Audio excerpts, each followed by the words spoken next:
మీ car కి best ceramic coating premier care Apexer car detailing studio for contact. YCP senior నేత రాజ్యసభ సభ్యుడు విజయసాయిరెడ్డి మళ్ళీ active politics లోకి రాబోతున్నారా? ఇన్నాళ్ళు సైలెంట్ గా ఉన్న విజయసాయిరెడ్డి ఉన్నట్టుండి శ్రీకాకుళం వేదికగా పేల్చిన మాటల తూటాలకు అర్థమేంటి? ముఖ్యంగా జనసేనాని పవన్ కళ్యాణ్ పై సాయి చూపించిన సాఫ్ట్ కార్నర్ దేనికి సంకేతం? అసలు విజయసాయిరెడ్డి మనసులో ఏముంది?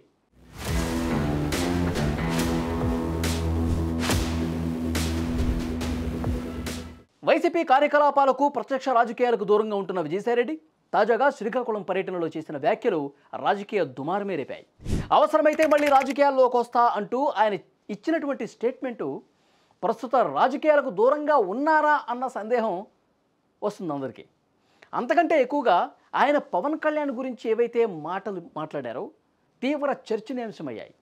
రాజకీయ రంగ ప్రవేశం అన్నటువంటిది పరిస్థితులను బట్టి ఏ రకంగా నేను నిష్క్రమించానో అవసరమైతే తిరిగి రాజకీయాల్లోకి రావడానికి కూడా నేను సిద్ధం. కాంగ్రెస్ నుంచి కానీ కమ్యూనిస్టుల నుంచి కానీ నాకు ఎటువంటి ఆహ్వానము లేదు, నేను చేరే ఉద్దేశము లేదు. సాధారణంగా వైసీపీ నేతలు పవన్ కళ్యాణ్ పేరెత్తితే చాలు విరుచుకుపడతారు. కానీ విజయసాయిరెడ్డి మాత్రం అందుకు భిన్నంగా స్పందించారు.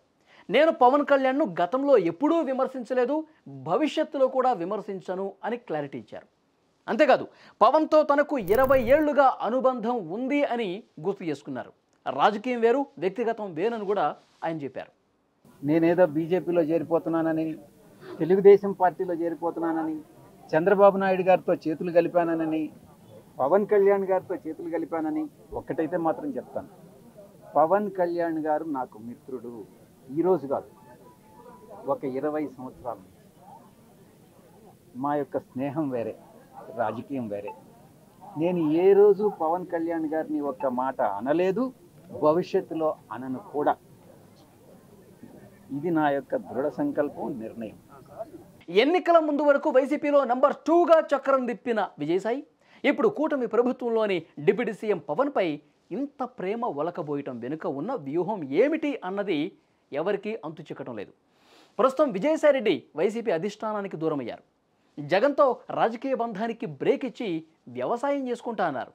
కానీ ఇప్పుడు మళ్ళీ రాజకీయ రాగం అందుకోవటం, పవన్ను పొగట్టం రాజకీయ వర్గాల్లో కొత్త చర్చకు దారితీసింది.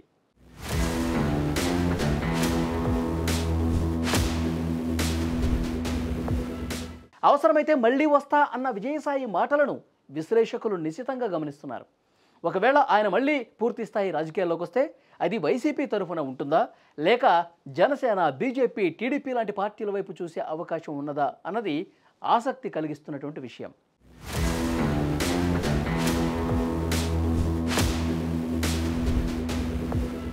మొత్తానికి విజయసాయిరెడ్డి శ్రీకాకుళం టూర్ ఏపీ పాలిటిక్స్లో కొత్త చర్చకు తావిచ్చింది. ఆయన మాటలు కేవలం వ్యక్తిగత అనుబంధంతో అన్నారా, మారుతున్న రాజకీయ సమీకరణాల్లో భాగంగా అన్నారా తెలియాలంటే ఇంకొన్నాళ్ళు వేచి చూడాల్సిందే. కానీ ఒకటి మాత్రం చాలా క్లియర్, విజయసాయిరెడ్డి రూటు మార్చారు, మాట మార్చారు. మరి భవిష్యత్తు ఎలా ఉంటుందన్నది కూడా చూడాల్సిన అవసరం ఉంది. విజయసాయి కామెంట్స్ మీద మీరేమనుకుంటున్నారు? తప్పకుండా కామెంట్ చేయండి.